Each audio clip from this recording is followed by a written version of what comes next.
Thank you so much, Andy, and thank you to Andy and Courtney and also Ryan for helping out tonight, and especially to all of you for coming out on a rain-soaked night.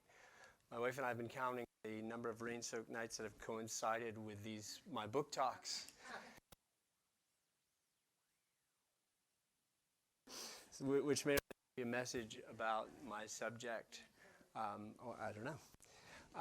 So the way this will go tonight is I'm going to share some images with you, some photographs, but also some historical documents from my work, lay out some themes, tell you about some of the sort of essential arguments of the book, and then pretty quickly, I hope, open it up for questions and conversation, which is, in my mind, the funnest part of these book talks. But so this is sort of the premise of the book, is that we all know this guy very well, right? The ranting, raving Castro, clad in green fatigues, foaming at the mouth, figuratively gesticulating in the air. But few of us know this guy on the right here, the young Castro. Here he is in a physics or chemistry lab at a very elite boarding school called École de Belen in Havana. He was about 17 years old at the time, focusing laser-like on what he's doing, as he always did. And so this is the guy that I'm trying to investigate. My argument is that he was not originally the bilious, bombastic firebrand that we think we know. That in fact he was motivated by a pretty ordinary idea of a Cuba free and independent of foreign rule and dedicated to the well-being of all its people. Castro's liberal nationalism, as I've come to refer to it, was stymied by a number of historical forces that I'll lay out today in my talk. But the overall thesis is that he was really a liberal nationalist who, because of certain conditions, became a uncompromising reformer. Uncompromising revolutionary. He began as a liberal reformer. And you know some of that story, I think, but I'll tell you some more of it. And I think I hope some of it will surprise you. I'll begin with just a couple photographs to lubricate the conversation. This, to my knowledge, is the closest Castro came to the Wayland Free Public Library. Here he is at Harvard Soldiers Field on April 23rd, 1959, the revolution a couple months old. He was on a swing to the East Coast. It was to take him up to Canada. He was invited not by the Eisenhower administration. Eisenhower famously fled D.C. when Castro arrived at the airport and went golfing, but by the American Journalists Association that wanted to talk to him and hear about the revolution. Many of the people in that association knew him because they had been visiting him as he waged the guerrilla warfare up in the mountains. There's a funny story attached to this. I'll tell you, I have some friends, senior colleagues at Harvard in the history department who were at the talk and have confirmed this. But Castro had a very thick accent. He spoke English passably well. He spent his honeymoon in 1948, 3 months on the Upper West Side of New York City, so he could speak some English. But he spoke with a thick accent and was here before a rapturous crowd of students, explaining to them that he had come to talk to the Jews. And there's a rumble, a murmur went through the crowd, and people were sort of, and at the end of the talk, a hand went up, and a student said, "Mr. Castro, what do you mean you've come to talk to the Jews?" There was a moment of puzzlement. His translator came up, some big smiles broke out on the lectern, and he said, "No, I've come to talk to the Jews, to the Jews." And so he'd come to talk to the youths, to the people before him, and they ate him up, and he ate them up. And eventually this trip was broken up by his brother calling and saying, "What the heck is going on there?" He was going through Central Park, he was meeting with students and children and polar bears and you name it. And Raul said, "This looks really bad because we don't have any money. You need to come and get some money there. If not, go there. Go to Buenos Aires, where there was a conference going on with the ministers of the Organization of American States, economic ministers. And so he eventually cut short this rapturous tour and went to Buenos Aires. I'll tell you more about that in a minute. But so that's him, Harvard. This, by the way, is McGeorge Bundy, who becomes the head, right, of the National Security Council and tries to take him out just a couple months later. So here he was wining and dining with him and hosting him at this event, and later he becomes a mortal enemy. This is the house in which Fidel Castro's father, Angel, grew up in Galicia, Spain, in northwest Spain, born in 1875. And it's really not a house, it's more like a barn. It looks better from than it does from the inside. And it's just to give me an opportunity to say, in case I don't come back to it, that Castro came from a family that began in poverty. This was a very broken house. Castro's mom died giving birth several years after he was born. His father remarried. The family split up. And Castro first went to Cuba as a Spanish soldier to help defeat the Cuban War of Independence. Not Castro, but Angel Castro, the father, in 1895. He left this house and eventually became sensationally wealthy. He was poorer than poor, completely illiterate. This family was utterly broken.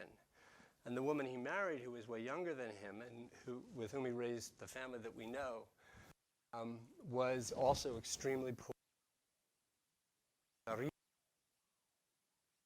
Cuba. I'll say more about Lina, Fidel Castro's mom, in a minute. But that's the original house, really a hovel. So here's the dad, Angel. Here's his mom, Lina. When they met, he was 45, she was 17. She was the daughter of a man who came to work for him. She ended up working in his house as a maid, as a servant. He was married. She would have all the 7 kids, including Fidel and his siblings, before they were married, even before he was divorced. So he was someone who didn't care much about formalities, as you'll gather. On the other hand, though there was this amazing inequality, birth, she was way closer in age to her children than she was to her husband, the person who became her husband, the father of her kids. They had a pretty reciprocal relationship, after all. She, too, was illiterate, but they managed, by hard work, by Angel's hard work, to accumulate a plantation in some of eastern Cuba's most fertile territory that was 42 square miles large. That's huge. It's like going from here to Framingham and spreading out and coming back. And he was the plantation that they both owned and leased, some of the land was leased, was located between some of the biggest American plantations in eastern Cuba at the time, and there were huge U.S. plantations, including some owned by United Fruit, and some owned by something called the Boston Sugar Company, which was as big as United Fruit. And, we know about Fidel's relationship with the United States over time, but Angel Castro, despite what you hear, despite the rumors that are told about him, got along very well with his neighbors and often let them run track railroad lines over his property to get to the ports in the vicinity of all this land, all this sugar-growing country. So he was quite an entrepreneur and a fierce worker, absolutely dogged. I can't exaggerate how tough his life was, and yet how well he made it at a time when Cuban planters, much less Spanish planters, weren't doing well in the sugar industry in the period that Fidel Castro was born. He thrived, and his story begins the book, which, by the way, is for sale in the back. And again, I'll say some more about him. So one of the things that's so fascinating about Angel Castro, if you compare it to contemporary Cuba today, is that this plantation he had was amazingly diversified. So Cuba suffers, as we all know, from a sugar monoculture, and it has really from time immemorial, from the colonial period on. But Angel, his farm grew an astounding array of things, including citrus. And here's Fidel Castro with his dog and his gun crouching in the citrus orchard where he used to go for relief from the heat and spend a lot of time. That's just on one side of the family sort of homestead. But they also had an immense. The farm was located in a spectacular part of Cuba, and they had immense cattle production and sugarcane growing and coffee and indigo and other things. You name it, they were growing. They had pork, and they had cattle, and they had chickens, and they had turkeys, and they had pheasants. It was on and on and on. Castro famously told a friend that he never knew hardship. Someone said, "What was it like in your house and your family during the Depression?" And he said, "I never knew hardship because when sugar went south, we increased production of other things like lumber, like some of the other produce, as well as they had some mining." Some mines on the property too. So he grew up in a very stable, what became a very stable family. Here he is. Fidel's right here, again at École de Belen, among his classmates. Again, not really looking at the camera. I don't know if they just caught him that way, but he likes to tell a story that I question a little bit, that he was always alone. It's the sort of self-image of a revolutionary who said, sort of, I built this thing alone, I was always alone, I never fit in. And some of his peers, and I'll tell you a story about one or two, confirm that. Not that he was alone, but that they would be playing, doing things little boys would be doing when they're 4, 5, 6, 7, 8, 9, 10. And Fidel would stop and ask very funny questions that the other kids would sort of scratch their head and said, where did that come from? He was just always curious, extremely intelligent. It becomes many things. The book will sound like a defense of him from this talk. It isn't at all a defense of him or a defense of what Cuba became. It's an explanation of how Cuba became that way and how he became that way. But in terms of his sheer intellect, I'm not sure as an intellectual historian, someone who teaches the history is that I've ever come across anyone smarter than him. Polymath, he knew so good at so many different things. I think maybe he thought that he could do everything, and that's part of what the problem of his rule is, that he thought he could take on a lot of things at once, some of which he wasn't cut out for. We could talk about that at the end. Here he is again, more evidence that, in some ways, in some of these photos, he's a little back. On the other hand, this is the absolute cream of the crop of Cuban society at the time. These guys are born and bred to, not him, but become the leaders of Cuba. This is, again, École de Belen. All the gabardine, the nice shoes, shirt slightly untucked is probably in the day. They look pretty happy. But these are the absolute elite of Cuba. He isn't. He made it. He got into this school because his dad could write the checks. But these guys were born to it, and he wasn't. And so he sort of lives his life thinking, am I part of this, am I not? And apparently, when he made a few different transitions to some of the schools he went to, he was, sort of people kind of, he called him a hick. He said he felt like an outsider. But he was also a sensational athlete. He was obviously very beautiful. And he was always awkward with women. To fit in with the guys, and I think this photo is evidence.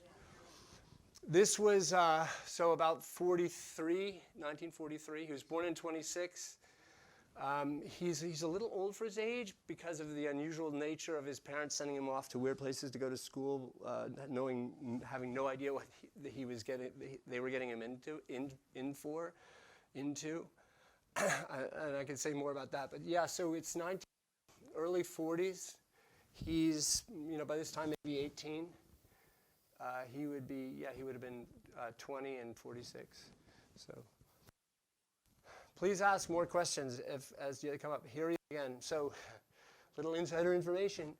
He doesn't like baseball. He played baseball, but baseball is not his thing. He absolutely loved soccer and basketball. And I'll tell you a story about the basketball in a second. And again, he was very good. He was okay at baseball. One of the chapters opens with an intramural baseball game at Havana University with him getting shelled from the mound, having a really bad day, making some errors, 0 for 4 at bat. So, you know, we all know the images of him lining up to throw out a first pitch or something in the baseball, but baseball was not his thing. Soccer was his passion, and basketball above all else. But you can see, he's gorgeous. He's tall and thin. They called him, as one of his friends said, called him the horse, because he could move and he could run and he was strong. The other thing he was really competent at living and hiking outdoors in the world of outdoors. This is in Pinar del Rio, so he would have been about the same time going to a place to hike with the school from the Col de Belen again in the early 40s. He was very at home here long before even high school, in middle school, even in lower school. He would lead his fellow students in trips into the mountains and get them out of scrapes and that. And that all came because he spent so much time, never happier when he was home than when he was up in the woods. And his parents had money, he had a horse, he had the gun, he could go with friends, he could go alone, he often went alone, up into the mountains near where the mines were, and just look out over the valley, and just take it in Swiss freedom. And he talks about very self-consciously that this was him at his happiest as a child, when he was alone up in the mountains, taking it all.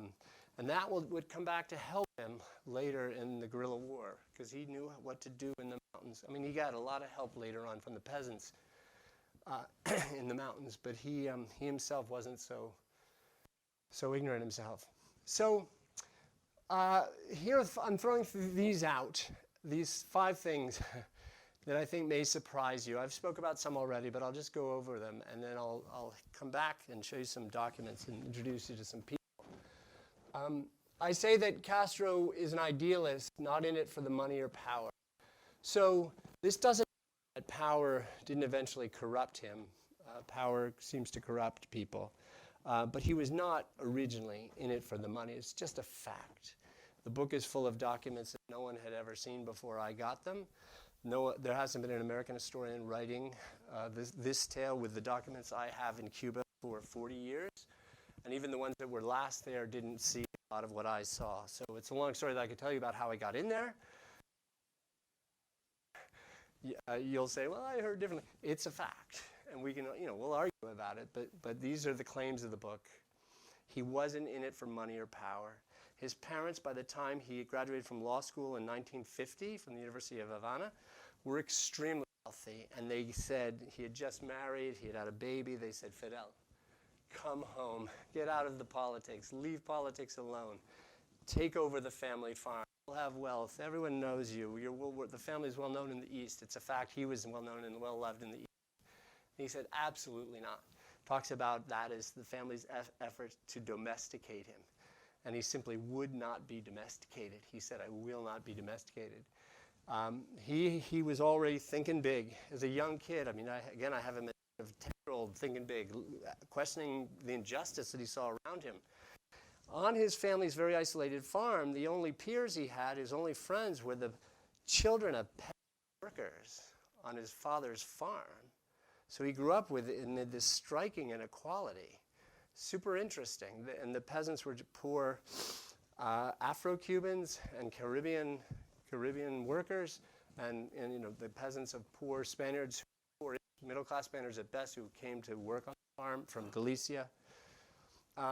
So he's just asking questions about why do I have it and they don't, and interesting questions for a young kid. I say this already, so he's an outsider, no question. But not an outcast. He wasn't an outcast. You saw him. Those kids loved him. They made fun of him sometimes, but he became one of them quickly. One of the, he didn't become rich quickly, but he was accepted. But he still has this notion. I'll show you some letters where he says, I was alone in everything. I say here he's an anti-modernist, and I didn't really know how else to put this, but he didn't confuse wealth with virtue, or wealth with happiness, or wealth with human flourishing. Absolutely not. And he spent a lot of his time looking for the meaning of life. One of my favorite philosophers is the American philosopher William James, Henry James's brother, who wrote a book called What Makes a Life Significant. And Henry James the sentiment that he writes about in that essay and Fidel Castro's sort of worldview are strikingly similar. Looking for the meaning of life. Old-fashioned, a throwback really, in a fairly cosmopolitan age, talking about patriotism, nationalism, these old isms make Cuba great in an old-fashioned way, attached to the history of Cuba and attached to the people who made the War of Independence possible, the so-called Mambises, the great people like Garcia and others, Cuba's forefathers. He was attached to this stuff. He knew his history, I say, like the back of his hand. And he was connected to that, and he was trying to get other Cubans to that. Finally, you know number 5, a barn burner. That is, he would stop at nothing. And I say that he fought for Cuban liberty, even the liberty itself, like Cuban sovereignty and independence. He wouldn't take no for an answer. He would not let the United States intervene in the Cuban Revolution, no matter what, at any cost. So to be free and independent, he was willing to sacrifice, and you'll see some evidence of this in some of the documents, many of his compatriots' liberty. And he's very clear about this. So here's a picture of him. I won't go into the story, but this bell was rung in 1868, first Cuban independence that failed between 1868 and 1878. It's the bell that was owned in the farm of Céspedes, one of the great fathers of Cuban independence. The Cuban government, a venal, corrupt Cuban government, had tried to appropriate it. Fidel and the students said, no way. This was he was in university, in the university government, and they took the bell back from the government, and there was this big uproar of where was the bell and who could control this and that. But it would be very typical of him. But I'll just read you patiently, try to be patient for a sec, some words of his. On March 2nd, 1952, Fulgencio Batista, who was a presidential candidate in an upcoming election, exercised a coup d'etat and took over power. And Batista had been very instrumental in Cuba before. He had been president from 1940 to 1944. He'd left, went back went to Florida, came back, ran out of money, thought that he wanted to come back and be in power. People said, oh, have a coup. Batista said, no, I'm going to get elected legitimately. The election wasn't going his way. Launched this coup and overthrew the government, a democratic government, so-called democratic government. Cuban government was never very democratic. A year later, little over a year later, Castro, to wake people up, Cubans responded to that coup, Batista's coup, more or less saying, whatever, it's not so different, whether it's a legitimate, illegitimate government, it's all the same to us, who cares? Castro went bananas. And he launched a coup of his own attempt, an attack on Cuba's largest military barracks called the Moncada Barracks in Santiago de Cuba on July 26, 1953, the next year. Utter failure. All his band was basically wiped out. There were a few survivors. The ones who were caught were tortured and executed, and he was put in jail. And this is a letter he wrote to his parents from jail while awaiting trial. And this is, give you a sense of what I call his idealism.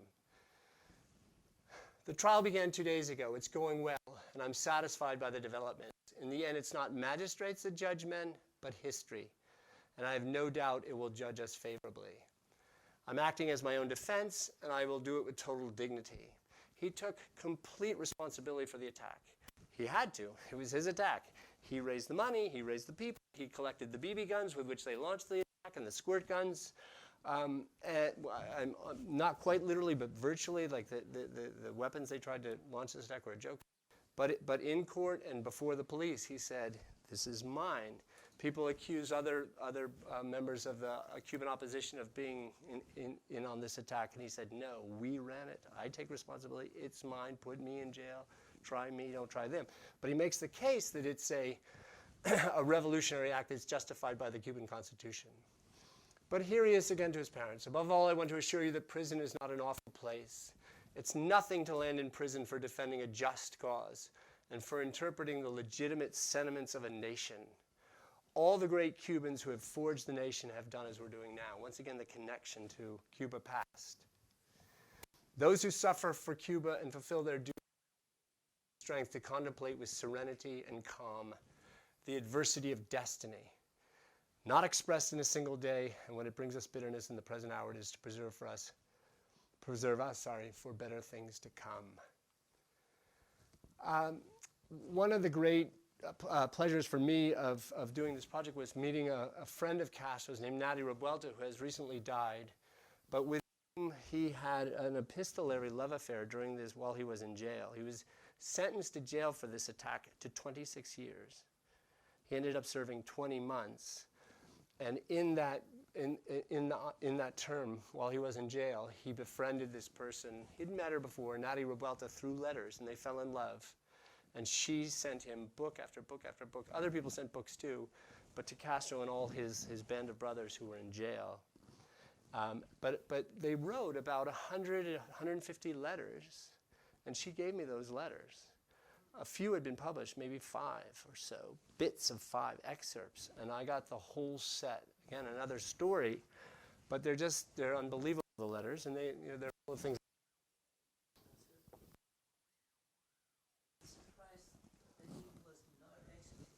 Yeah, well, so that's a long story, but so Cuba is full of quixotic people like him, going back to the Zambises. So, Jose Marti, other people, just one after another. And Cubans didn't just get these guys who tried crazy things and execute them. They often put him in jail. And then you say, well, why in the world would they ever let him out when they let him out after 26 years?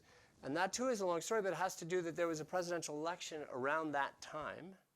And he was by no means the only person in jail. In a military dictatorship, there are going to be a lot of people in jail. And to make that election seem, it wasn't, but seem legitimate, the Cuban government let out a lot of the people who were in jail, the political prisoners, so they could run, be free, so that the election would look sort of legit. But it wasn't, and so yes, it's a good question. I mean, it wasn't the first time that first opportunity that the Cuban government had, the only opportunity to execute him.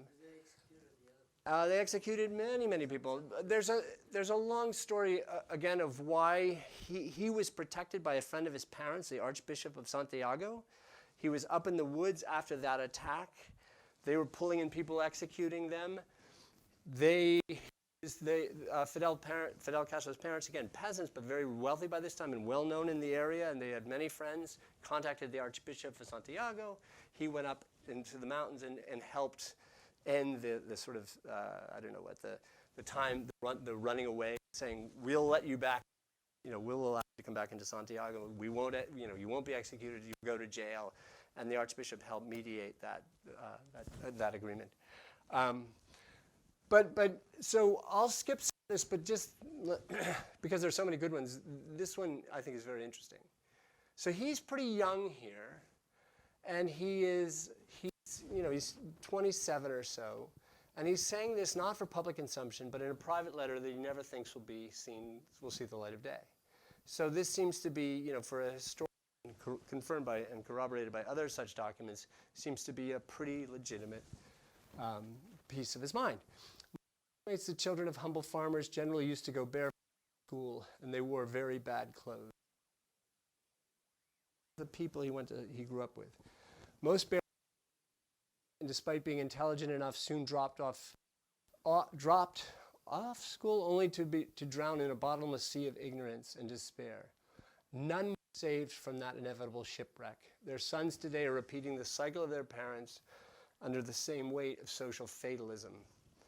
How many children would have liked to continue studying but couldn't? Everything has remained the same for more than 20 years. Probably it's been like this since the Republic was born, and it continues invariably the same without anyone seriously placing his hand on this state of affairs. It goes on and, we'll finish with this. Whatever is done in terms of technique will be useless if the status quo is not altered in a deep manner from the masses up, which is where the true root of the tragedy resides. It wasn't theory, but the palpitating reality of life convinced me of this. Some people will attribute this to Marxism. Well, one of the great treasures I found in the archive was his marginalia to his reading of Capital, and not just Capital, but Mill's On Liberty and these other texts. And I see his first encounter. He'll later tell people, oh, I was reading Capital when I came out of my mother's womb, but it's just not the case. You can tell by his surprise and his alarm as he's reading these texts, he's encountering them for the first time. He had signed them in other times, but he'd never had the opportunity to really work. For parents out there, this time in jail was the perfect thing for him. It was what I think of as a timeout, where he had to go sit still for 20 months. He read like a maniac, not just Marx, but also great literature, Dostoevsky, you name it, French, German, English, Spanish. He read Kant, he read Marx, Mill, Napoleon, the history of Napoleon, and he read something I'll show you in a second. He was a big fan of FDR. I'll say more about that. So here again he is, this guy who liked to be alone, the outsider. This is just a very funny story. So this is just him playing basketball, which is his love. And you can see actually that someone is taken on by this time the comandante, which is was always dangerous. He really wanted to block Castro's shot, right, in a basketball game once he came to power. But there's a great story of him being about 12 years old, or maybe, and he was at a school called Dolores. They called it Dolores in only to Belen, as one of the great schools, secondary schools of Cuba, and they were choosing a basketball team. And he was one of the great athletes of the school and one of the best basketball players, and he and someone that he calls a mulatto weren't chosen. And he, for this big game against some of the elite schools, and he and his friends were given permission to form a team of their own. And they cut their pants off, and they got into T-shirts, and they bought some help. His parents helped because he always had a little bit of money. They bought a basketball, and they practiced and practiced. And in the first game, apparently, got this from many different angles, Fidel Castro got the ball in his hands and didn't pass a single time. And they got routed. And they're all picking up the pieces later that day or the next day. There's more basketball to come. He says, okay, this time we're not losing. And they're like, right, Fidel, we're not losing. You have to pass. The whistle blew. Fidel didn't pass. There's all this pass. Fidel passed. Here, Fidel doesn't pass. And they stop the game, kick him off the team, and he goes on by himself then and practices for the next 3 months. Left hand against right hand, left hand against right hand, being shot, being shot alone, and became stupendously good at both hands, so that eventually the people who'd left him off the first time had no way of leaving him off the next time. But I like the idea. I don't want to make too much of it, but pass Fidel. Pass, and he wouldn't pass the ball. So I think it's a nice metaphor to just play with. Here's Natty Rob Welter, this epistolary lover. Someone who was married at the time, eventually had a very short, once he was let out of jail before he went to exile in Mexico, again, another long story. They had a short reel. They consummated this love, and they had a baby. And the baby actually was a colleague of mine at Harvard for a while, and she subsequently moved with her husband to Austin, Texas. But not the baby, but sorry, the granddaughter of Fidel, and Natty Rob Welter. But she's an amazing person. Famous in Cuba for being a socialite and this and that, but she actually was a true revolutionary, and she was.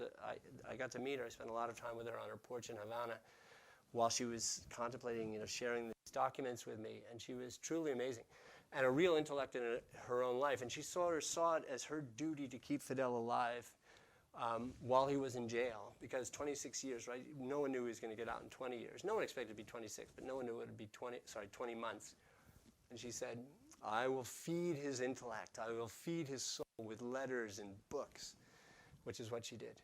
But here's this is just a throw-off, and I have other examples that I'll skip, but just a letter to him about the solitude. It's been 8.5 months, but how much I have to suffer in every respect. This time I've spent the majority alone. He was solitary, so he was alone a lot.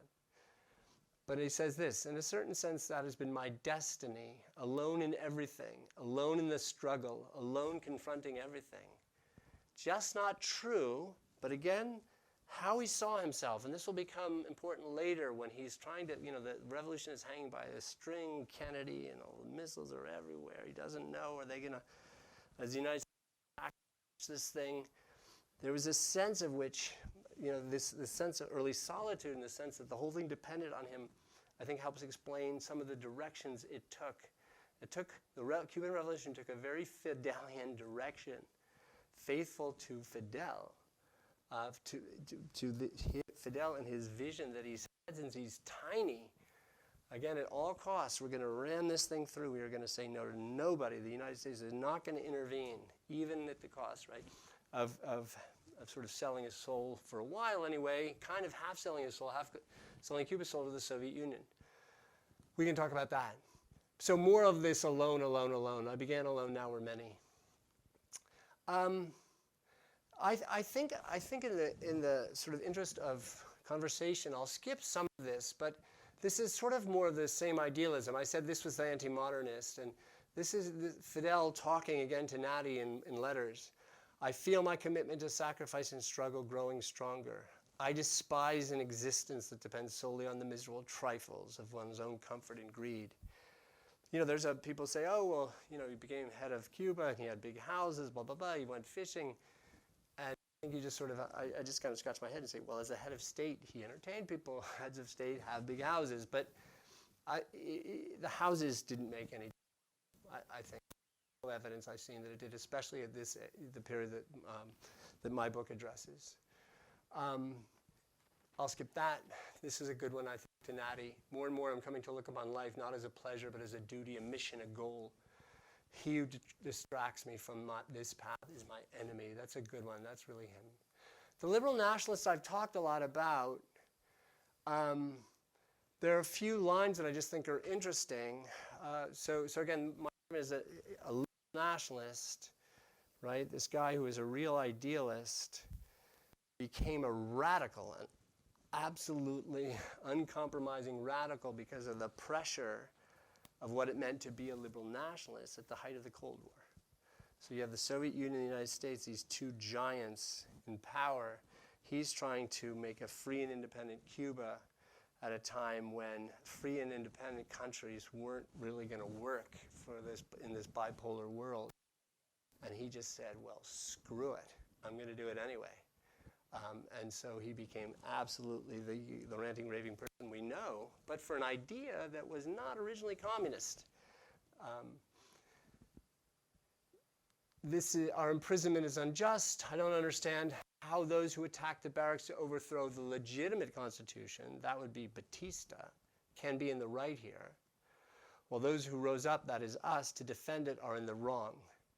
Just as I don't understand why those who trampled the sovereignty and liberty of the people and governed them against their will can be considered law-abiding. I mean, the rhetoric is ironic, right, and from what we know now, because civil liberties are not doing very well in the Cuba of the last 50 years. But that's because, according to Fidel, that we are at war. But look, a guy talking like civil liberties. Personal liberty is an inalienable right. Corresponds to us as citizens born in a country that recognizes no masters. In exchange for our liberty, at the bottom, we will not relinquish an atom of our honor. Here's the bit about Roosevelt's New Deal, and then I'll just go on to sort of up so we can just talk more. We can come back to any of these images or slides. I have plenty of material for the study of the great contemporary political movements, socialism and fascism. I have nothing on Roosevelt's New Deal. These are from actually, I think, 2 different notes to Natty. But this is phenomenal. I opened the book with this. I mainly want information on him. This is a truncated quote. This is a much longer quote. His policy of raising agricultural prices, promotion and conservation of soil fertility, credit facilities, and so on. I'm inspired by the grand spectacle of the great revolutions, and he's counting Roosevelt in there. And then finally, I keep thinking about these things because, frankly, how pleased I would be to revolutionize this country from top. I'm sure that all the people can be happy, and for them, I'd be ready to incur, I love this, the hatred and ill will of a few thousand individuals, including some of my relatives, half of my acquaintances, 2/3 of my professional colleagues, and 4/5 of my former schoolmates, which is exactly what he did. So this is the story of that OAS conference. Let me just tell you quickly. So again, he's petting tigers at Central Park. He's having pictures with little kids dressed up in beards. He's hugging gorgeous women in New York buildings. It's the 3rd month of the revolution. It's spring 1959. Cuba is starving. They are decimated. The revolution and all the violence ruined it. Batista and his friends fled Cuba with basically the whole treasure of the nation. And they're watching this guy up in the land of capitalism, right, having the time of his life while they're starving. And Ravel says, no, you need to go down to Buenos Aires to attend this conference. Big fight at a hotel in Houston. Castro went. He left. He's supposed to go to Ontario and to Quebec City. He went straight to Buenos Aires, and he looked over at the group of American economic ministers of the Organization of American States, and he said, it's an amazing letter. You can see it in the book. We desperately need a loan of $30 billion. The Marshall Plan was $20 billion. 10 to 20 never really delivered all of it. 30 billion. He says it's not a gift. We'll pay it back, but it's not just for us. It's for you. We'll develop markets. You'll develop markets. We'll all have markets. It was a liberal capitalist vision, and this was the last line of this speech of this appeal to the American ministers was this: by so acting, that is, by developing markets among it that we'll all benefit from, we will arrive at real and lasting solutions, not half-baked solutions, but full and definitive solutions, thereby fulfilling a democratic aspiration and the most cherished dream and hope of this hemisphere. Now, the guy's smart. It could be completely rhetorical, tactical, but again, that's one reading of it, right, as just a document. But the document fits with so much of the other evidence that you can only sort of throw up your hands and say, dang, that would have been interesting. You know, we're talking now in whether the U.S. should have given more money to X and Y country in Latin America and forestalled some of the disintegration that's happening. Well, Castro would have had a Marshall Plan for Latin America, very different from the policies that Kennedy would then institute a little bit later at the expense of Cuba, right, to keep Latin America from Cuba. Castro was saying, let's all do this together. So it's just very interesting. So here's the guy that we know now. He's becoming the guy we know. He's very frustrated by what he's seeing, and he's writing notes like this to Welter. There's nothing greater than the stubbornness of one who believes in his idea of truth. He is invincible, and all the power on earth is of no avail against him. With a kind of joy, I see the first fruits in the form of views that have no possible reply. Robespierre was honest and idealistic. Cut to the bottom, Cuba could use a few Robespierres. This is amazing, this one. This is Celia Sanchez, his best friend eventually. This is the nation. This is the middle class. It's slowly coming toward him, but still hesitant because they think he's too radical. They have a lot of in the old regime. They don't like Batista, but he's tearing the island apart. The violence is tearing the island apart. But they just don't embrace Castro and the revolution. The hour has come to demand action. If they don't heed the success of the sentiments, will force them to do their duty with our facts. We will burn down the island from one end to the other. We will make the entire nation confront this choice. Either Batista is finished off, or the country will be ruined and perished. I don't think I could add anything to that. This is another one that I think is easy to overread. I don't really think he was thinking that this was going to lead to a war with the Americans. He was hoping it wouldn't. But this happened after this. The reason he's talking about the Americans here, when the Batista army bombed a peasant hamlet, is because the the Cuban army was trained by the United States, armed by the United States, and many of its planes were refueled at the Guantanamo naval base just down the way from where the war was taking off.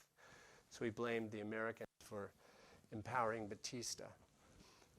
So what happened? Well, a lot of stuff happened. You can sort of get the sense of his growing commitment to this absolutist vision of Cuba, but it was a vision not of a communist Cuba, but of a democratic nationalist Cuba, sovereign and independent of the United States.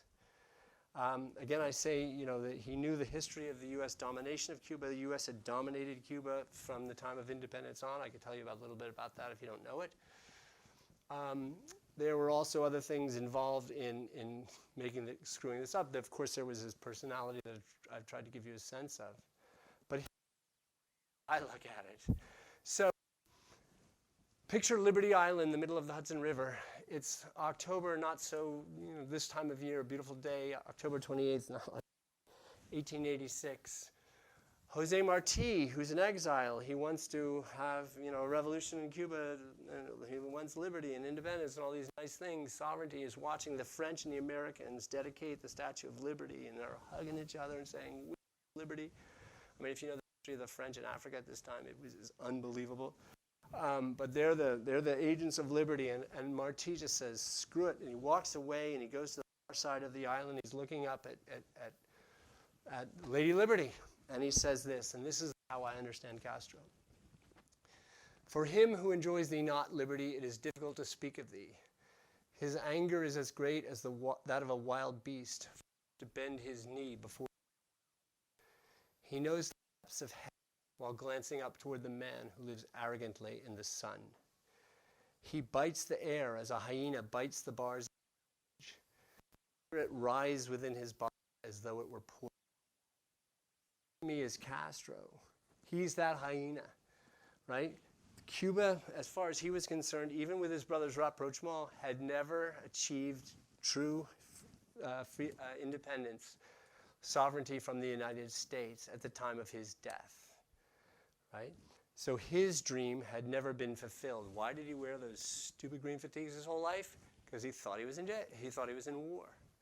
And the war didn't end. And I don't know if you remember this, but I think we saw some of this in the New York Times and the Washington Post and other newspapers. But when Castro and Raul finally signed the rapprochement, that is when Obama and Raul signed the rapprochement, Castro wrote a fierce response in the Grandma newspaper, and again, excerpts were published in papers here and there in response, and saying that this was like unacceptable, and that it was just further proof. He wanted recognition, respect, reciprocity from the United States. And yet his own personality sort of made that hard, as you can tell. In his mind, he never got those three things, the 3 R's: respect, reciprocity, and recognition. And to me, he lived his life as this hyena biting the air, or Castro biting the air as a hyena bites the bars of his cage. So I will stop there, and we could maybe come back to that, but I'll just take any questions. I don't know. We don't have to worry about that. Very good question. So I got to meet his sister. So he has a lot of sisters, a lot of brothers. They're slowly passing away. One fantastic sister named Enma lives in Mexico City. You would want her in your book group. She's unbelievable. She's generous. She's open. She's talkative. She hadn't given a lot of interviews to me, but someone convinced her that I was okay, and I spent 2 8-hour days with her. And she had and showed me and gave me a photograph of a check that Castro's mom had written out to the agricultural reform project that would take her family's farm away from her. That is because the properties were broken up. So their farm was quickly broken up by the revolution within a couple years, to the horror of another sister named Juanita, who lives in Florida, and who actually worked for the CIA and tried to help the CIA kill him. That didn't work, one of the many assassination attempts. And I met Juanita. She told me these are not interviews. We had some meals together, and that was that. And she's fierce. And now she's sad because people were cheering the demise of her brother. So, she had once tried to kill him, but time, anyway, long story. But interesting family, but the family is, the wealth is very broken up. In Enma's living room was an amazing shot of Raul in his house at a Christmas party. Every year he would measure people. And this little elfin, 76-year-old Raul was up on a little chair measuring his nieces and nephews with this impish smile on his face. But in a house that wasn't a castle. You could just tell. It was where he lives now. This was Raul like 5 years ago. Not again in it for the money, but living a pretty ordinary life. His sister Enma lived a nice house, but not as nice as probably the ones you guys live in. Yeah. If he had gotten those 3 hours in the U.S. towards the Soviet Union, do you think? So this is a super question. Let me just say that the history that he lived and that his family lived would suggest that those were already impossible. So the history of U.S. domination of Cuba in the first 50 or 60 years of the century is just apparent. It's a fact. It's hard to say. It's a counterfactual. I have him in jail reading the magazine. The biggest Cuban daily is called Bohemia. And on the front cover of the thing, a photographer came by and took a picture of him in jail. This was 1954, I forget what year exactly, was emblazoned on the front cover, Guatemala. And I don't know if you know the history of what the U.S. did in Guatemala, but we took another pretty democratic government. It was a little lefty, but it was not communist government. It had some communists in it, but what government didn't? And crushed it. And he's reading this stuff. By this time, he's friends with Che Guevara, who is a communist. His brother Raul is a communist. There are communists of different sorts. Che hated the Soviet Union like Mao. Everyone has their own flavor of communism. But the end of the book, I have the U.S. State Department, Eisenhower, declaring the Cuban Revolution dead before it triumphs, before January 1st, 1959. So this happens. You can take your pick of when, as you read those chapters in the book, but it begins to happen, say, as the revolution starts to move, show some strength, some durability, even before the U.S. government is working, CIA opposition figures within Cuba trying to orchestrate, the end of Castro. Whatever happened, this is not because Castro was communist, he wasn't at the time. I'll just say, I'll answer in a second, but the argument of the book is, and this seems to be right, although the argument isn't made by many people.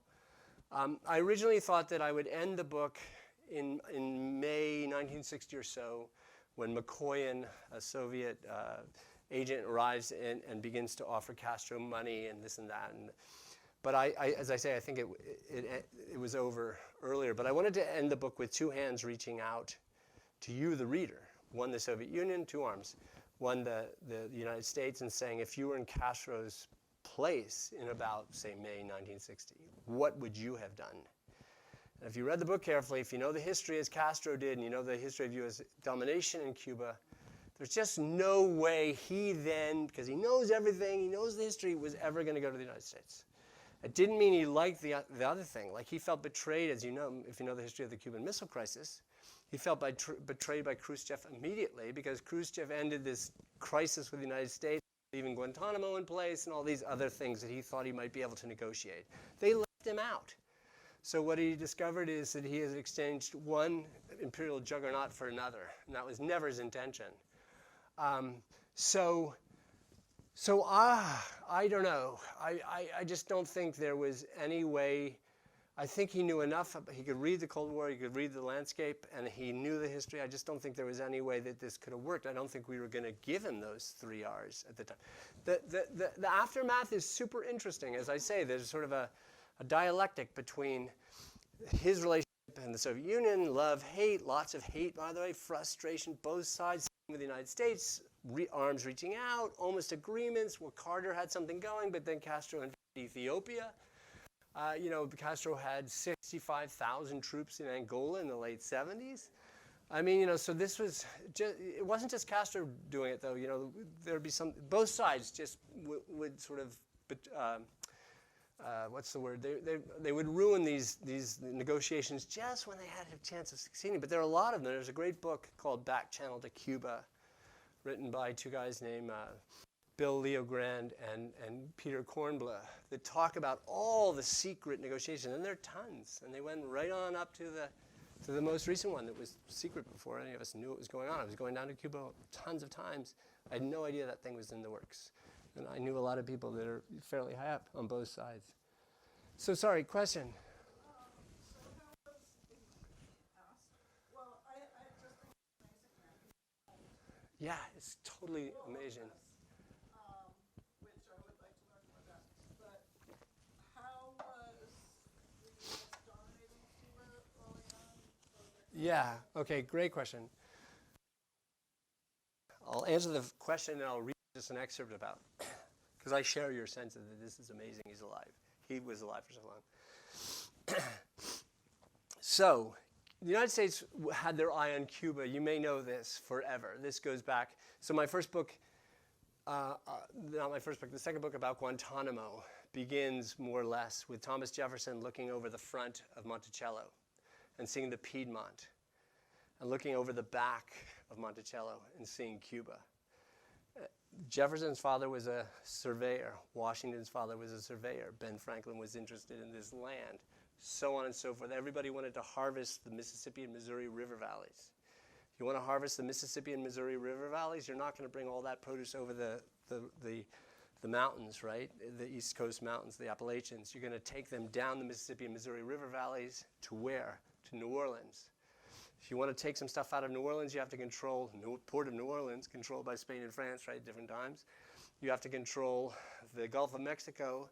If you want to control the Gulf of Mexico in the age of sail and current and wind, you have to control the entrance to there, which comes through something called the Windward Passage. And I wish I had a map on which sits Guantanamo Bay. These guys knew. Who knows what where Mount Vernon got its title? It was called Epsiwassen up until the early 1740s. It was named Mount Vernon after the British admiral that George Washington's half-brother Lawrence served with in Guantanamo Bay for 4 months in 1741. I have the original Mount Vernon in that book, supposed to be not in Virginia, but near Santiago, in the land between Guantanamo and Santiago. So the U.S. has known. The Caribbean is the heart and filter of not just of Western Hemispheric commerce, but the Atlantic world. The heart in the age of wind and sail, right? Think of how the pattern of movement here. They knew that. They knew it was Cuba. Adams, Washington, Jefferson, on and on. Cuba, Cuba, Cuba, Cuba. I would stun you with the quotes. So that we were content. You know, there was talk: should we annex it? Yes or no? You know, the slave owners wanted to do it when they saw that the writing on the wall that slavery was going to be ended after the Civil War. Should we have new plantations in Cuba? Yes, no, annex, whatever. There were big plans. More or less, most Americans were content to let a sort of pathetic, diminishing Spanish Empire rules Cuba, because as being pathetic and diminishing, we could do whatever we wanted. There were no place to stop us. We could trade with Cuba. We could have plantations in Cuba. After the War of 1868 to 1878, the Americans recapitalized the Cuba sugar business on grand, sort of bigger agricultural terms. We were dominating Cuban sugar. Here it gets really ugly. In 1895, Cubans had their second War of Independence, the one that Angel Castro, Fidel's dad, joined. They were winning it finally by about spring of 1898. What happens in spring 1898? The U.S. joins the war, takes it over, and wins what became the Spanish-American War, right? Hooray, right? What did they do? The U.S. government did not let the victorious Cubans attend the armistice in Santiago de Cuba. We didn't let the Cubans attend the Paris Peace Treaty that settled the fate of Cuba after the Spanish left. We didn't let the Cubans attend. They had no right. We left Cuba. We occupied Cuba for 4 years. We finally left in May 1902 after Cuba signed something called the Platt Amendment, after they actually adopted the Platt Amendment into the Cuban Constitution, which gave us Guantanamo Bay and all these reciprocal trade treaties, which meant Americans growing sugar in Cuba could bring their sugar at low prices into the United States, while American manufacturers could shove our industrial product into Cuba at low prices. So it was a win-win for America. We abrogated Platt in 1934. Then we had a new sugar treaty that was Platt in all but name. Right up to the time of Batista, we armed Batista. We encouraged Batista. We cheered Batista on, all in the name of democracy. Yes. No, not revise. Allowed us, quote unquote, to intervene. This was a quote. Intervene at will in Cuban affairs. Yeah. So that's the story. That's just some of it. It gets worse. There was a big Cuban revolution in 1933 that looked like it might change all this.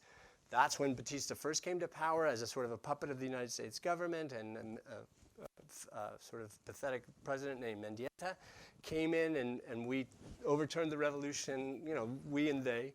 And then there were 25 more years of hell. And then there was this revolution. So you don't have to be a fan of Castro to know that Cuba was in deep doo-doo. The cities were gleaming. There's no question about it. Some of you may have friends who were in Cuba, parents, whatever, in the 1950s with Meyer Lansky and his gang having a good old time. And Kennedy and Smathers, by the way, two political enemies going down to have their fun all the time, just like one weekend after another. So they saw a beautiful gleaming city, but the rural areas were, as Castro is describing them, real inequality. Yeah. Do you think that if the revolution had not happened in 1959, that it's possible that Cuba would have the same political status that Puerto Rico has now? Well, wow, these counterfactuals. Honestly, I don't know. All I'll say is that the time for Cuba to have the same political status as Puerto Rico was 1898. It's really interesting that in our declaration of war, there was something called the Teller Amendment that was written and named after a senator from Colorado named, I think, Edward Teller, who was a beet grower. And he didn't want us to annex Cuba, so there was this promise not to annex Cuba in our declaration of war, because he didn't want Cuban sugar to compete with Colorado beets. And there were other reasons too. I mean, that was a self-interested reason for the Teller Amendment, but there were a lot of Americans who didn't think we should be in the business of annexing people because we're better than that. They were anti-imperialists. There was a bunch of people, a bunch of reasons. So the time for Cuba to become Puerto Rico, I think, would have been way earlier. I don't think politically that you couldn't have gotten away with turning Cuba into Puerto Rico.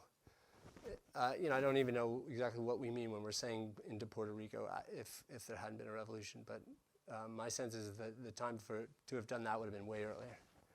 And there was talk about it. Yeah, there's a great letter from Governor General Wood to Theodore Roosevelt after Cubans, with tears in their eyes, finally signed the Platt Amendment, because the government, Roosevelt by now, McKinley was dead, Roosevelt said, "We're not leaving Cuba until you sign this thing and adopt it into your Constitution."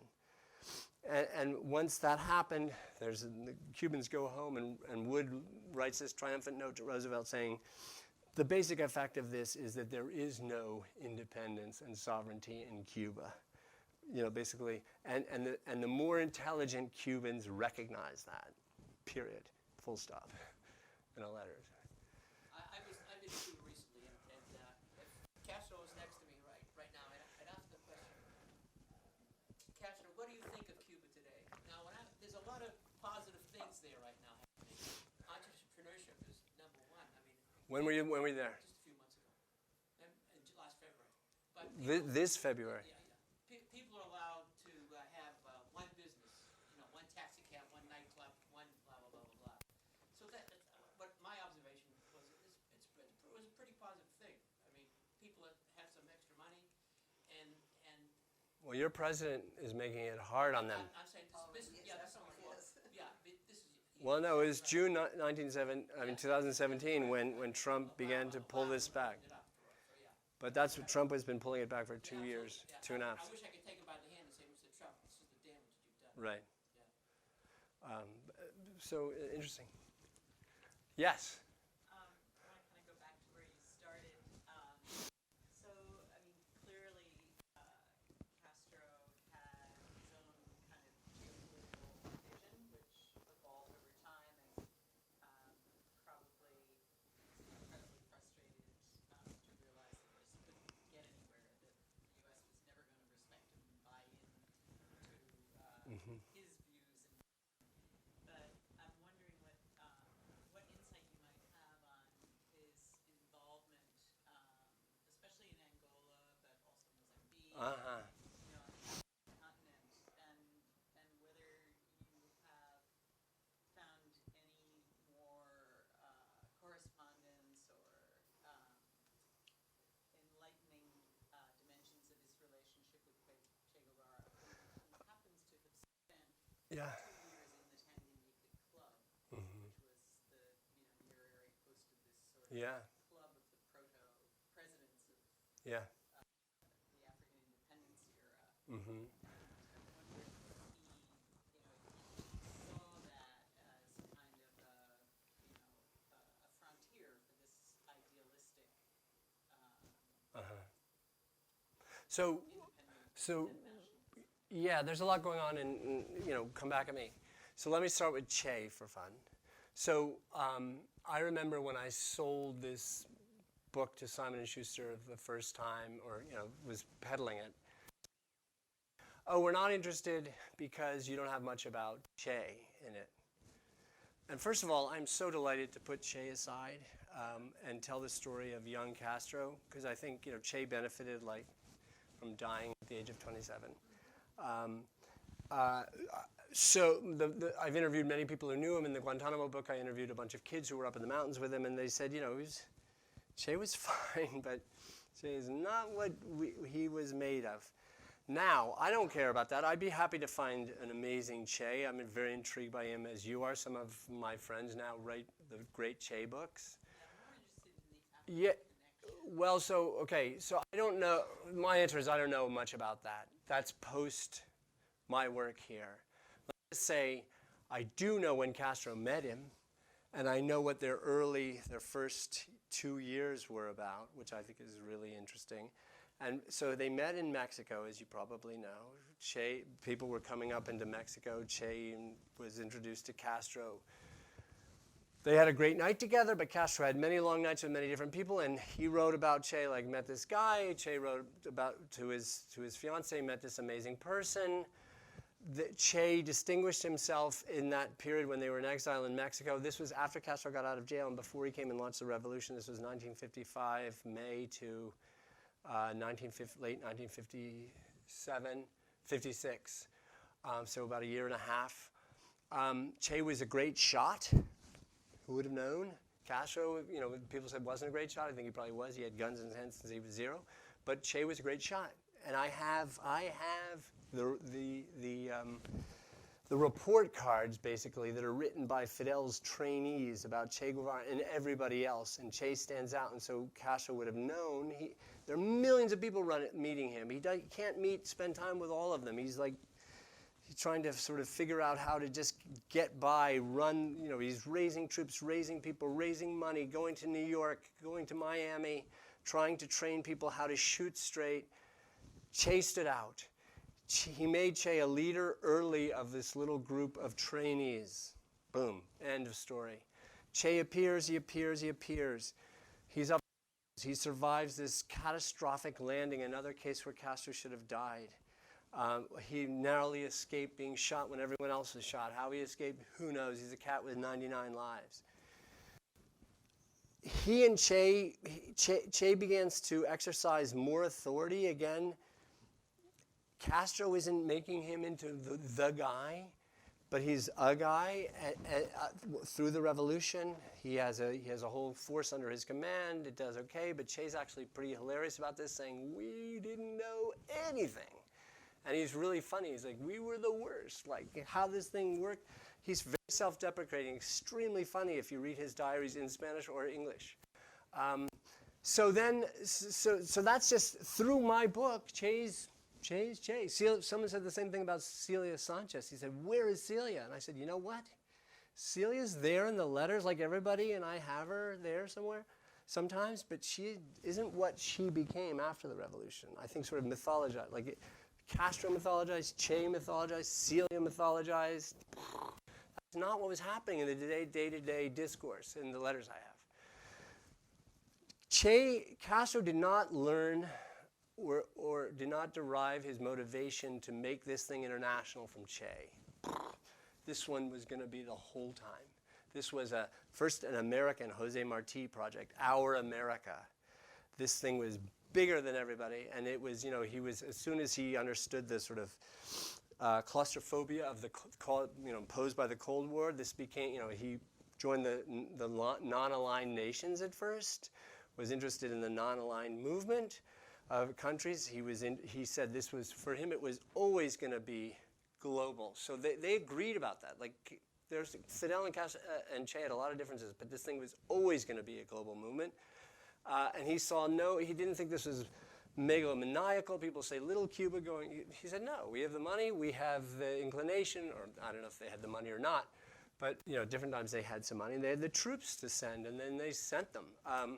That's an inadequate response, but the international nature of this, even the African, wasn't just Che's doing. Che may have had a big effect.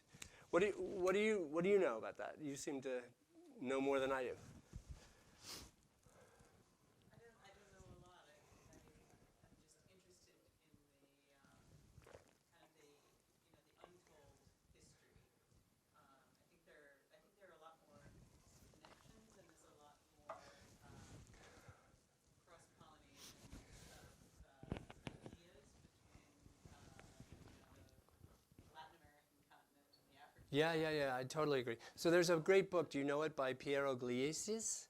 He was he wasn't doing a Fidel project, and he's not, I don't know if he's originally Colombian or Spanish, but he wrote a beautiful book on Castro's overseas ventures. And of course, early on, when Che's still alive, right, he dies in '66, October. Che figures heavily in that. I really do think, Che said to Castro he was not going to go and live and stay in the government and be an economic minister of Cuba. He just was an international guy who liked the fight, and it's no coincidence that he died in Bolivia trying to raise a revolutionary army, and that he spent so much time in Africa and Egypt and other places too. Anyway, I don't know, it's not my field. I don't, as I say, you know as much as I do. How are we doing? Oof, you guys are just...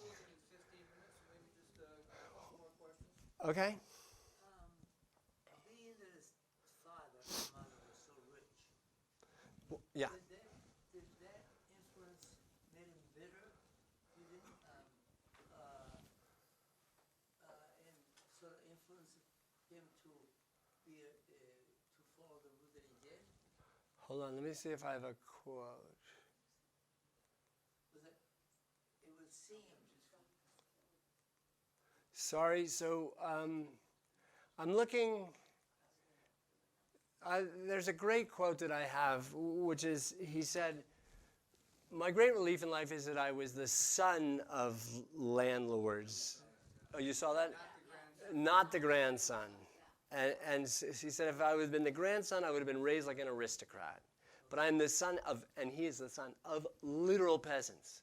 So all his people say, why was this rich spoiled kid advocating for peasants? No, but was he bitter against his father, though? In what way? For being rich? Yeah, good question. How did his parents get it? The father must have done something, in my eyes, he must have... He was a capitalist. Capitalists really used the people like slaves, as workers, in order to amass fortune. So that's an interesting theory of how you amass fortune. So that account that Fidel's father must have been a jerk and abusive and oppressive, and that Fidel must have not liked his father, is totally common in all the literature. And I saw no evidence of that. What I saw, well, first of all, the bit about exploitation. I don't deny that you get rich if you're a plantation owner by, right. So on his farm, he paid his laborers in a currency that he made up and which came back to them at the end of every month. He was a smart guy. He was savvy. He had cockfighting, betting, this and that. There's a cockfighting ring. His workers were the people who came to these events. They paid him for the empanadas, for the beer, you had to buy a card in order to gamble, whatever, to bet at the ring. His father was savvy. He was a hard ass. He wasn't a 2020s liberal dad. He was stern, hardworking, never smiled, never picked up his kids. Fidel said once in a while he ran his fingers through their hair. Once in a while. His parents never held hands. There was no sign of affection. They never went on holiday. His father was an extremely hard worker. Now, I agree with you. I read my Marx. I teach Marx. Teach him next week. I understand that to make that kind of wealth, you're exploiting somebody. And so you're exploiting the dirt poor laborers that existed in Cuba. And there were huge spikes in the Cuban sugar industry caused by World War I and World War II that benefited him handsomely. And as I say, he had a diverse economy, so therefore he could ramp up the cattle when the sugar prices fell. So he was savvy. I think he was ruthless. People accuse him of mistreating his workers. One crazy visit to the East alone on a Sunday when I had the whole run of the whole house, the whole plantation to myself. There was a Cuban historian, wah, wah, wah, Castro's great, blah, blah, blah, and I just said, whoa, stop, I can't just say Castro's great. Where are the people? Where's the evidence? What can you show me? I literally can't write a book with this kind of evidence. A call went out to Havana, the call came back, I went away for lunch, I came back, the call had come back, and they said, there's this guy who used to be Fidel's friend alive. This was 3 or 4 years ago. He was like 89, but he looked as spry as I am. And I got to meet him. And I asked him these stories, and he said, look, this was not a pleasure palace. We all worked, but he said, those stories we didn't hear and we would have, because this was a peasant. This guy had just come in from his field. He looked like he'd been working since he was 16. He was muddy, he was humble, but he said, those stories of abuse, that may have happened. He says, I think we all would have known it. He had like 19 brothers all working for the Castros. I don't know. So, but Fidel seemed... So the rumor is that he was recalcitrant. He said no to his father once.